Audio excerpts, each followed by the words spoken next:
Okay, good morning, Shalom Aleichem, everybody.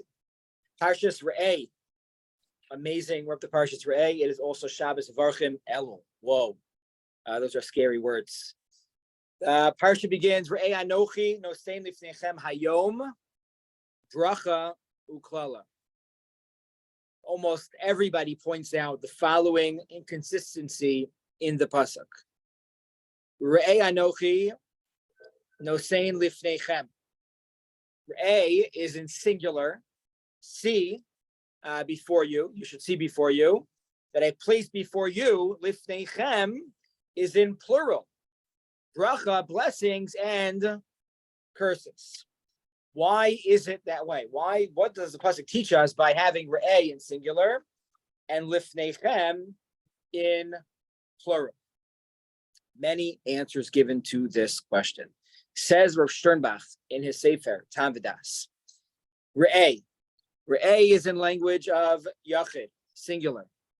That a person should not look. Lashon Yachid shelo tabit tzvivosecha v'tomer rabim ha'anashim ha'pchusim mimeni. Ela beitna al atzmecha. One shouldn't, if one is looking at self-improvement and self-growth, we don't look at other people and compare ourselves to everybody else around us in the room. It would depend on which room you're in, whether you are here or here, higher or lower. And that's not the way we evaluate our self-growth. That is all Re'eh, looking internally. Everybody should look at themselves and where they started and where they are going from. And that is ultimately the most important thing. Re'eh, Anochi. Anochi, he continues and darshans every pasuk, every word in this pasuk. Who knows lachem panecha chaim lavis. If you want to really grow, step number one is look inside. Don't compare yourself to others. Generally, we look at mitzvos that they're in two categories, and maybe the luchos, spoil us in this way. Is that we have the mitzvos bein adam l'chavero, and we have the mitzvos bein adam l'makom. Man to man and man to God. There's really a third category of mitzvos. You could argue that some of them in the 10 Commandments are part of that also. And those are mitzvos between us and ourselves. Bein Adam le atzmo. There's a lot of overlap. There could be arguments about them. He says, first and foremost, you got to look internally if we want to improve ourselves. Second, Anochi. Anochi, it could use a different word than Anochi, referring to Hashem. That Hashem is Anochi Hashem Lokecha, Asher Hotzisicha Me'eretz Yisrael. The God in the heavens. We got to have Hashem in our lives. All of this growth and development should be anchored with the Ribono Shel Olam. No stain. Shelo Tomar Shnasa Torah L'Dor HaMidbar. Re'eh Anochi, no stain. Right now. No saying is in the present tense. That Hashem is always giving us the Torah. That is a constant. We say, the beautiful Taz writes that we say the Birchas HaTorah every single day. We say no saying HaTorah, not Nasan HaTorah in the past, but Hashem is continuously in every single generation giving us the Torah. So if we want to self-improve and work on our growth, number one, look inside. Number two, look towards the heaven. Should be anchored with Hashem. Number three, the Torah is real. The Torah is current. It's present. It can make a meaning and impact in our lives. Lifneichem in plural. Ki Torah lo b'shamayim hi. The Torah is given right before all of us. Right? It's open. It's accessible. We live in a generation today where Torah learning has never been more accessible than ever before. So it's lifneichem. And then hayom. Don't wait till tomorrow. Don't push things off. You have projects, things you want to work on, sfarim you want to open, people you want to call. Don't wait till tomorrow. Do it today. The Medrash writes several places that the language of ve'ata and now is an expression of tshuva, to that notion that it should be done now. So re'eh anochi nosein lifneichem hayom look inside ourselves, look towards the heavens, understand the Torah is for us now and is relevant and real, given to all of us, is accessible, and don't wait till tomorrow. Do it right now. Sorry. Somebody have a question? No. Okay. That is what number one for today. Thought number two for today, we're going to go to the Menachem Sion. He writes the following on the same pasuk. Hashina b'lashonos efshar lahasbir derech nosefes. Hamila re'eh is mufnes liyachid. The hamila nosein lifnechem is for the plural. Nesina shaveh ki l'chol Yisrael bli hefker. When the Torah was given, 1 second, sorry. Each and every one of us.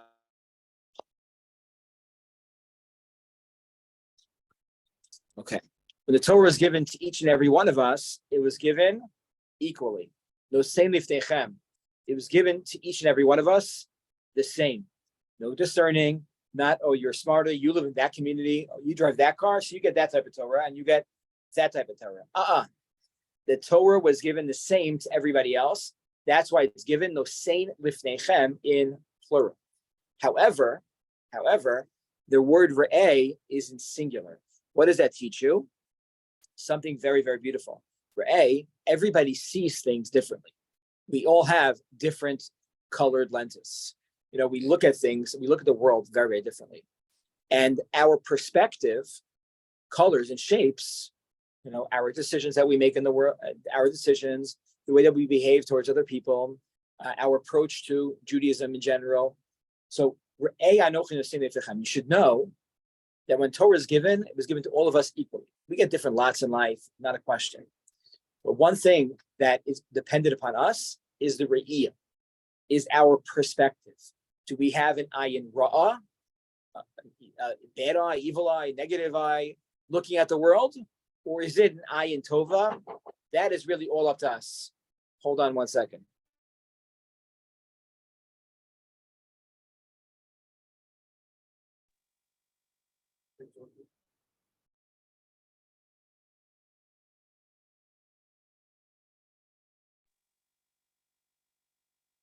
So that is number two. The Torah is given to all of us equally. And it's all dependent upon our perspective in looking at this. We continue on with this pasuk. It's squeezed out. Bracha uklala. That was the only two words we didn't get yet in Rav Sternbach. So here, the Menachem Sion, Zaks writes the following: Bracha uklala, blessings and curses. Ein derech beinayim, ein chalal reik ba'olam. There's nothing that is empty or desolate in this world. And these are two extremes: blessings and curses.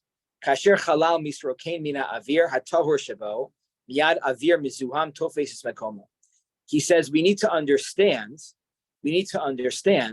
right, that when it comes to this world, everything could be put into two boxes.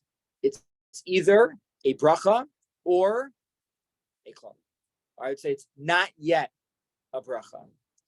And he says here something so beautiful. I thought there's a beautiful drash. Kichol bracha, the Gemara says the following, that the halacha is, and I'm sure you're still learning Rabbi brachos with Rabbi Yudin, Masechta? I think so, right? Yeah, we're still doing brachos, Rabbi. Still doing it. So on Daf Yud Beis, the Gemara writes that there's a way that you say a bracha. And the way you say that bracha is you need to say Melech HaOlam, right? You have to say that Hashem is master, king over the entire universe. And if you don't have Haskaras Hashem in the bracha, it's not a bracha. Okay? If you don't mention God's name at all, you have to have all these components. Hashem, Elokeinu, Melech HaOlam. If you don't say any of those things in the bracha, Nishkin bracha. Baruch shakol niyeh b'dvaro. You said in mind. It's not a bracha. Now look, this is so beautiful. He says you can have the most amazing blessings in your life. Nachas from your children. You can achieve material success. But however we define what it means to have a successful life, you can have all of those blessings in your life. Kol bracha she'ein ba haskaras Hashem, ain't a bracha. If you don't mention Hashem's name, you don't invoke God into the bracha that you have in your life, it's not a bracha. It's not a bracha. Bracha doesn't count. We need to learn to recognize and to understand really where the brachos in our lives come from, right? And in fact, if one that ends up eating that apple without the correct way of saying the bracha, then what are they doing? They're stealing. They're taking from God, right? So you turn something that is a bracha into the opposite. So the world itself is created in such a way. And our job is to have the right perspective. This really dovetails off what he said. The re'iyah is what matters so much, is our perspective and the way that we look at things. Go ahead, Mendy. Yeah, so sometimes we look at something that's a bracha and it turns out to be a klala, and the klala turns out to be a bracha. It's like, sometimes you get fired from your job and then all of a sudden this miraculous job comes, the best job, and you have a whole career for the rest of your life. So that those things it's very hard to judge what's what sometimes. And you have to let it play out. Yeah, that's long-term how you play it out, but that's what the long-term, everyone is a chacham, after 120. But while it's happening, what is our perspective in terms of while it's happening? We're not talking about, dealing with challenges, just in general. What's our perspective while that's going on? I think it's Rabbi. The lotto was 1 second, Nathan. The lotto was $1 billion, right? Was $1 billion this past week? So some people, I don't know, I was listening to something. They asked someone, I don't want to buy a ticket. Why? Because there are too many. They were concerned. There are too many challenges that come with that. I am okay, right? Say that out loud. I'm okay without $1 billion. I'm okay with that because I like my life the way that it is. I may struggle a little bit. I may have some challenges. Sure, the money would help, but ultimately there would be more difficult things. A bunch of years ago, I remember we started learning the Shemona Esrei. And Rav Volbe there writes that we say every single day in Shemona Esrei, Gomel Chasadim Tovos. No, we say Gomel Chasadim Tovim Lamo Yisrael also elsewhere. Gomel Chasadim Tovos. What does that mean? If Hashem does Chesed for us, isn't it Tov? Not really. Not always. It might be perceived as, right? Think about the $1 billion. How many people that are lottery winners ultimately lose all their money, ultimately push away all of their family members. Things get challenging. Family members pop out of nowhere, and it could lead to more challenges. So we dive into Hashem that the chesed that He gives us is tov in its own right. Nathan, go ahead. If you make the wrong bracha, should I go back and make the right bracha? In general, so that is a good question. I would say it depends on what wrong bracha you made. What do I mean by that? Is that if you made a shahakol on something and you made a mistake, you're most likely good. If you made a hadama on an apple, you're also good. Because making hadama on ha'etz also works. So it would depend on what mistake one made. Does that make sense? Yeah, I understand. Say, for example, hamotzi, which should have been mizonot. Yeah, so I think I think you should make probably a new bracha. It might be b'diavad you're okay. I'd have to look into it. It might be that the fact, after the fact, you might be okay. I have to look into it. Can you let me know before lunch? Before lunch? I'll do my best. Okay. Don't have any food. Don't have, okay. Says the Torah the following. Banim atem lashem Elokeichem. We are children to God. Lo tiskodedu v'lo tasimu korcha bein einechem lames. You are children to God. Lo tiskodedu. You shall not make markings on your body, not markings like with a marker, but you should not cut your body as a result of hearing that a relative died. Isser daraisa of lo tiskodedu, that people can hear tragic news, lo aleinu, and as a result of that, they want to mutilate their own body. Some of the Mefarshim point out this was common practice in the olden days, and maybe there are some cultures today that still do. The Torah says that is very clear, black and white, prohibited from the Torah. The Torah does not want us to mutilate our own bodies. Question bears itself when you read the whole pasuk in totality. What is the connection between the beginning of the pasuk and the end of the pasuk?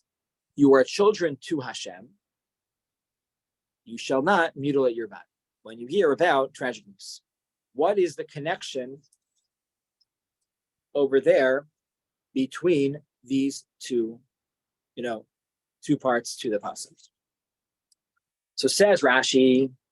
Rashi says, you are children to Hashem, and just because the Gentiles, the non-Jews of the world may do this, this is not allowed for us. We need to do things differently, right? Very similar to the way we translated the pasuk. You have to look full, complete, whole, because Hashem is our God and not whatever the pagans do. The Ramban just asks on Rashi, Imkain, tia mitzvah gam shelo alames. It should be in general, not about someone that dies, but in general, that should be the Isser.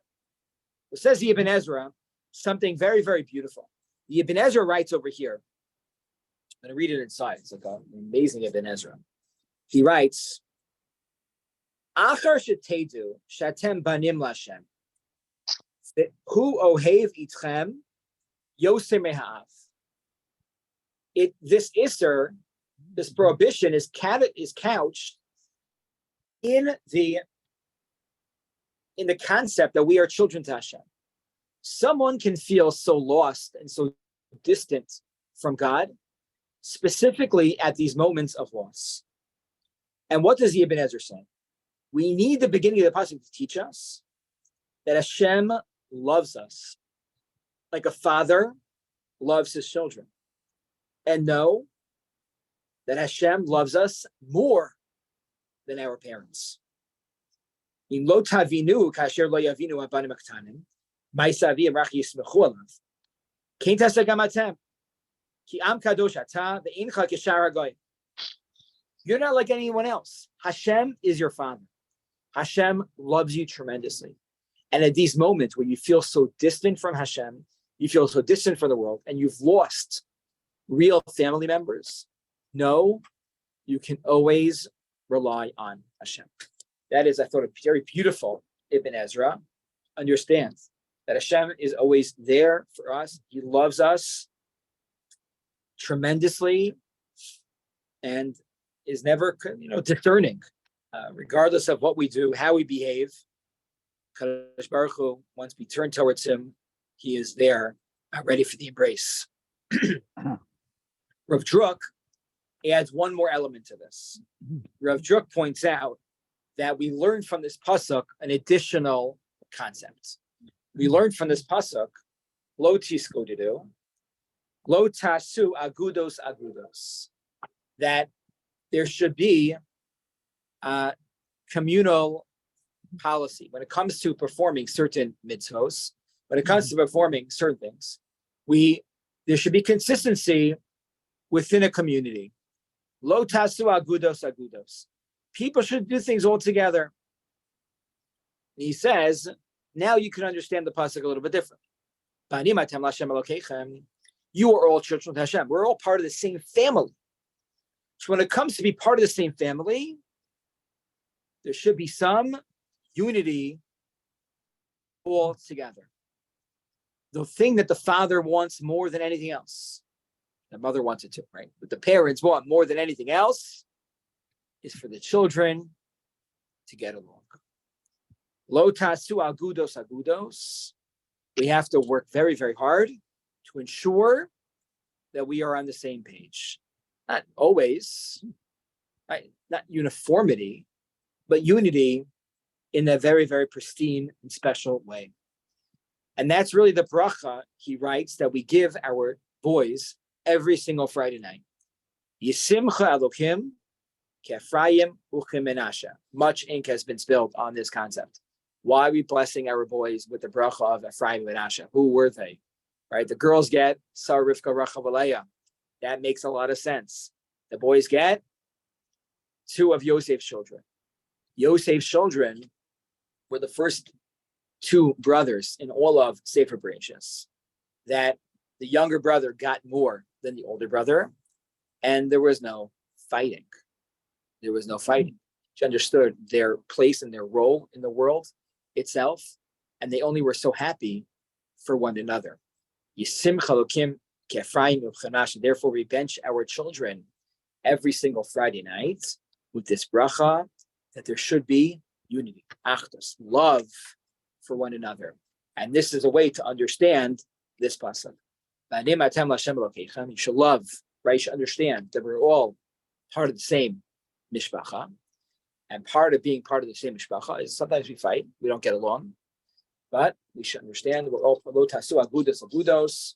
We should try our hardest to really be on the same page. And that is the thought from Reb Druk. Now, lo tasu agudos. Moving right along.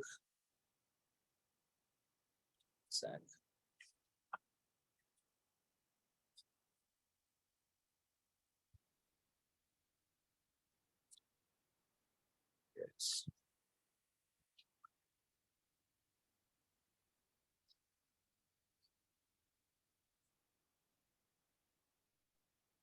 At the end of the parsha, there's a lot in this parsha. We went from we have mitzvah nidachas. We have the shlosh regalim, mitzvos related to tzedakah in our parsha. We have the following related to tzedakah. Then we'll get to shlosh regalim. We have one fascinating mitzvah in the context of tzedakah, where we say the following. I just want to get it up. Perek Tesvav.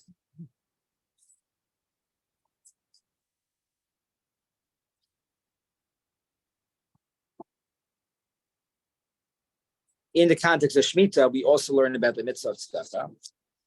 And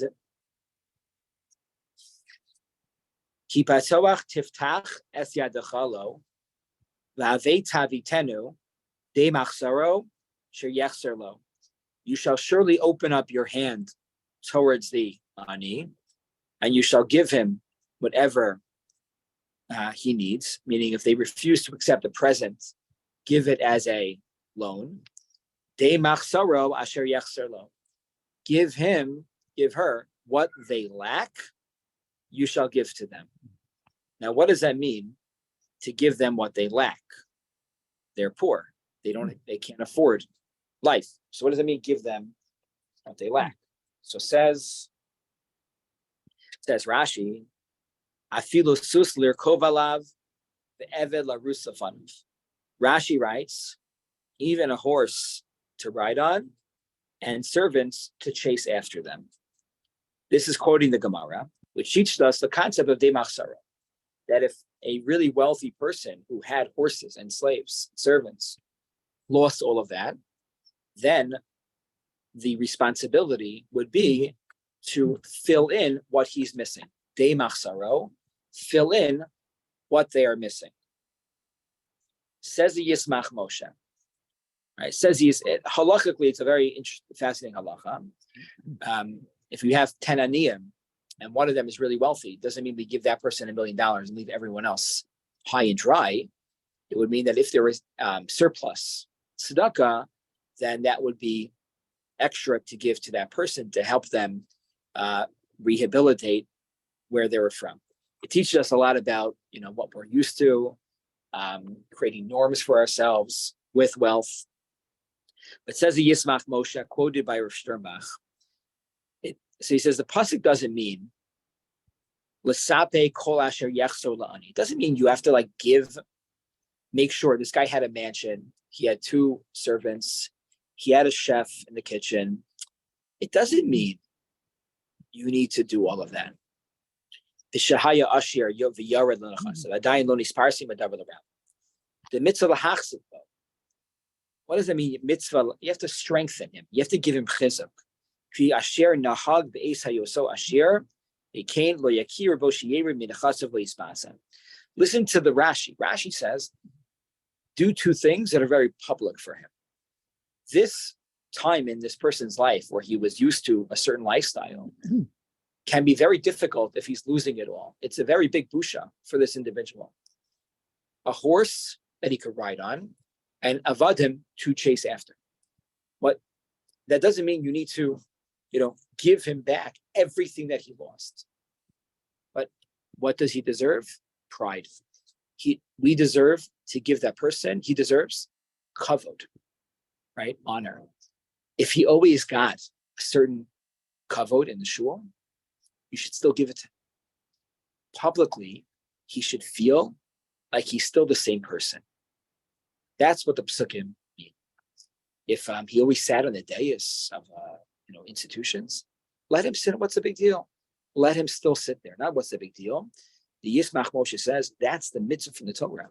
The 2 examples the Gemara gives are specifically public examples where people are looking at the person. It's a busha, and this is a way to completely help the person, as they privately try to get back on their feet. Publicly, they don't lose their kavod, and how important that is in general to give people the right respect and right kavod in all ways, always. Kavod costs nothing. I heard this line last year on an interview on a podcast from Shirley Besser, who's a great author and biographer. He said, it costs us nothing to make somebody else feel like $1 million, $1 million, right? It costs us nothing to do that. That's what the Yismach Moshe is really saying, is the concept of de machsaro. De machsaro is to give that person their kavod back. Rabbi, Yes. what about a person whose name is put on a building because he donated a lot of money, and then he's found to be a crook?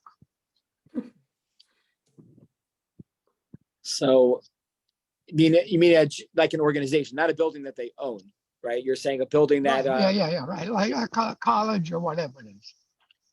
it's, down the building. it's a problem. It's a problem. Rabbi, Obviously, there might be legal issues with removing somebody's name if they actually gave the money. But when it comes to institutions that represent integrity and ethics, it's a very serious thing if you really think about. Yeah, the Gemara talks about taking money from people that either are crooks or rishayim. They're just bad, meaning they're not crooks, but they're just not good people. And that's very clear to the public. It's a very reasonable question that every institution needs to think about. Yeah. Rabbi. Yes. So when you open up your hand, right? You say opening up your hand, you have your fingers. Each finger is a different size. It's the same thing with the people. You have there are people in different situations. So for each finger, you have all the different people of different sizes. So the fingers and the people are, the same. So it's interesting you say that, Mendy, because I didn't quote this part of Rav Sternbach. Rav Sternbach writes, what does the pasuk say? V'lo tikpots es yadecha. What does that mean, lo tikpots es yadecha? Don't close your hands. So it literally means there's an isser from the Torah that if a real ani comes to you, you shouldn't close your hands. Open your hands and give them. But he said something different. You could see it if you're watching in the video. When you close your hand, all your fingers become equal, right? So the gra, he quotes the gra, it's the beautiful gra, that when you close your hand, all your fingers, don't close your hand to the aniyim. Don't treat every ani the same way. $10 to one ani is not the same to the other person. It's our job, responsibility. That's why you have a gabbai tzedakah in many communities to help and investigate and look into that.